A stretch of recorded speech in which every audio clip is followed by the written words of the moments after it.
The religion of the future will be a cosmic religion. It should transcend personal God and avoid dogma and theology. Can you feel it? A sort of anticipation growing stronger and stronger? Another way of putting it is time is speeding up. I've heard that discussion for a while now. I know most people have felt it at some point, maybe while watching the news or perhaps something in their own lives. Something big is about to happen. You can see signs of it all over the world. Revolutions rapidly spreading across the Middle East, protests occurring in America and Europe. Earthquakes are devastating the world, like in Japan, Myanmar, and Greece.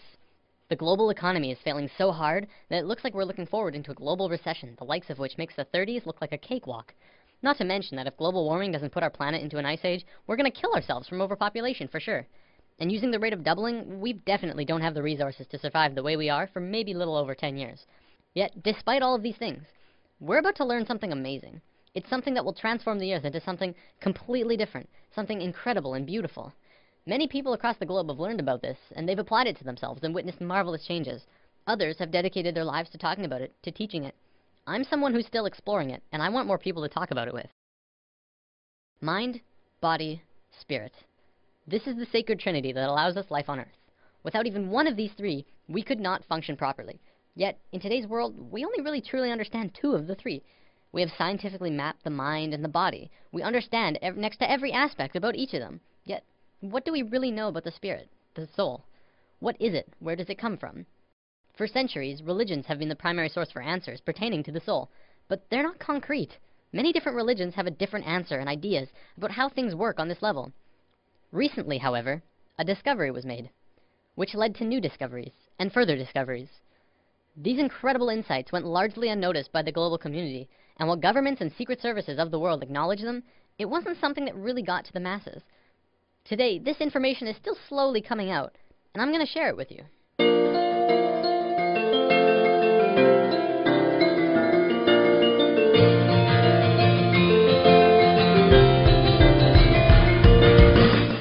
In the world of science, what do we really know about thoughts? We know we can measure them. By hooking up scanners, you can measure the frequency that are emitted when you think them. They're measurable, yet there isn't anywhere specific in the brain that holds them. Is it possible that you create your thoughts outside your mind? Maybe not. But is it possible that you create your thoughts into the external world from your mind? This is what we're going to talk about today. Have you ever had a moment where you knew exactly what someone else was going to say, about 2 or 3 seconds before they even started talking? Do you have a shared connection between a loved one or a pet, where you can always tell exactly how the other is feeling, or what they're thinking of, even if they're not really around? Have you ever met someone that you really got bad vibes from, and your intuition turned out right? We've all had experiences like these, at least a few times, some many more than others. There are even a few people who can kind of tap into this experience quite easily. I believe one of the terms for it is psychic. Let's say for the sake of discussion that when you think of something, anything, it appears right in front of you. No, not physically, but let's say it appears in a different realm that's in and around all of us. We'll just assume for now that it's not something that we're consciously aware of, and it's something that we're going to discuss later on. For now, let's just call it the thought realm. When you're doing something, you start by thinking about it. Whether you're building a pool in your backyard or making a sandwich, you have to have thought of it first. Even the subconscious thoughts for things like walking and breathing. This shouldn't be anything new to us. We think of things before we do them, even if it's a split second before them. This is just how we function, and our physical actions match the thoughts that we've created. You might say that you move through your thoughts, turning non-physical ideas into physical actions. When an inventor gets an idea, this idea can quickly spread throughout all of his colleagues and friends. Ideas and thoughts are spreadable.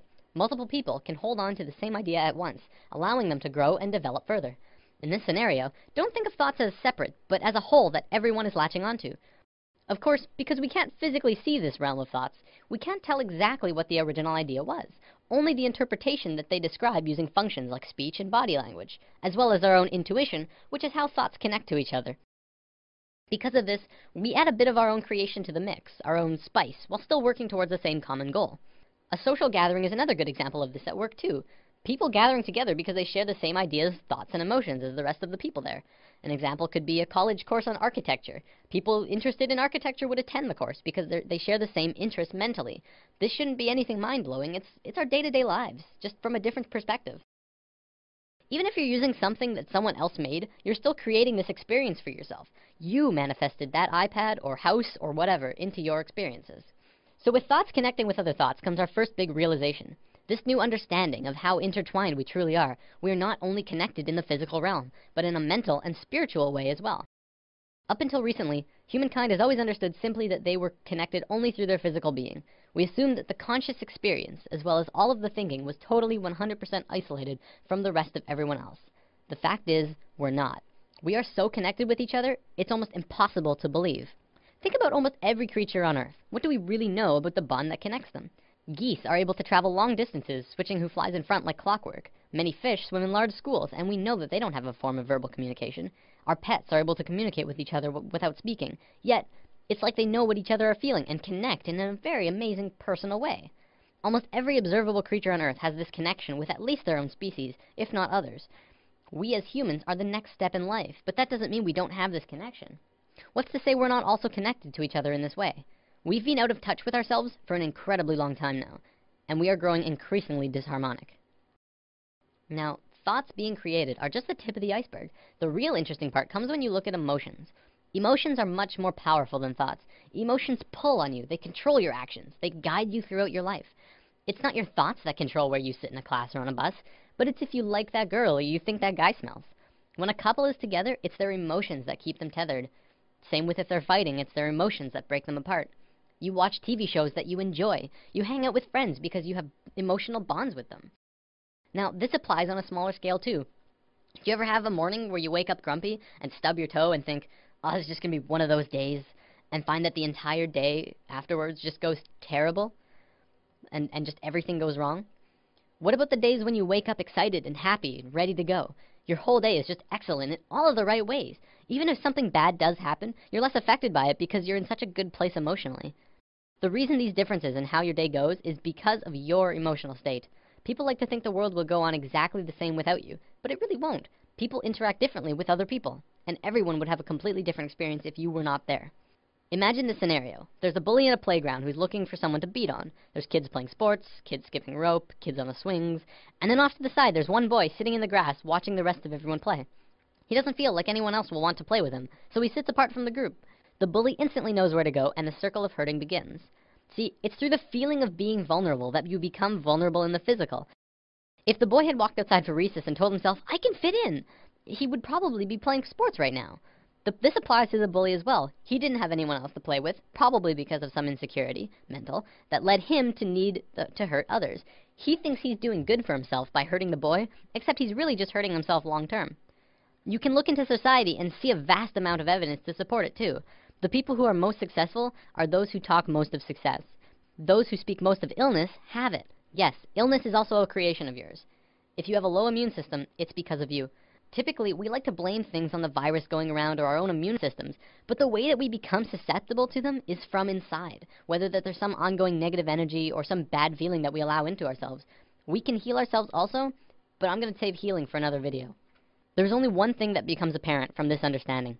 You create your own reality. We are 100% responsible for the situations that we find ourselves in, the things that happen to us, good and bad. Throughout history, we've always played the blame game. It's his fault I didn't get the promotion. It's her fault I couldn't go to the game. It's everyone else's fault. I'm so depressed. Whatever it is, and this may be the hardest thing to truly get, it's your fault. Your happiness, your sadness, your fears and your fortunes, every single experience of your life on Earth was because of you. Many of us have heard of this thing called the law of attraction, which talks about something similar to this, but talks more about evidence and not much about this thought realm. Over the entire world, people have written in to tell of their amazing stories, where they've really focused on having what they wanted, and got it through miracles and coincidences. This is but a small piece in the vast ocean of the internal world that I'll be talking about. It is, however, very real, and you can literally change everything in your life by willing it so. I know this from personal experience, and it's not hard to find others who have too. One continuous argument I hear from people who deny this law of attraction is, you don't just think things and change everything by sitting on your ass. To which I reply, exactly. You never stop moving. Just change your mindset and continue on with your life. Create your emotions in your mind, then move into them physically. Don't let your emotions control you. Pull your thoughts into the physical realm. What can you do to change things? Just treat yourself. You don't have to have a crazy life-changing experience from this new understanding. Just buy that treat you wanted. Take that extra time in the morning to make yourself look pretty. Spend the extra $50 on those new clothes. If you're really upset, maybe you should buy that car. Do things for yourself that you know will put yourself in a good mood. Bring yourself up internally, then externally. You will not regret it. I want to bring up one more thing before I run out of time. There was a scientist in Japan a few years back who made an incredible discovery, but one that also went largely unnoticed or recognized by the global scientific community. Dr. Masaru Emoto discovered that by putting words on a side of a glass of water and freezing the water, you could change how the water would freeze into crystals. On a jar that said, "I love you," this is how the water crystal froze. On a jar that said, "You make me sick, I want to kill you," it froze like this. If thoughts can do that to water, just imagine what thoughts can do to us. Well, looks like I'm about out of time for today. Before I go, I want to leave you with words to sit on. For anyone who is looking for direction right now. You can have, do, or be anything you want. Namaste. Thanks for listening. Nothing you can do that can't be done. Nothing you can sing that can't be sung. Nothing you can say, but you can learn how to play the game.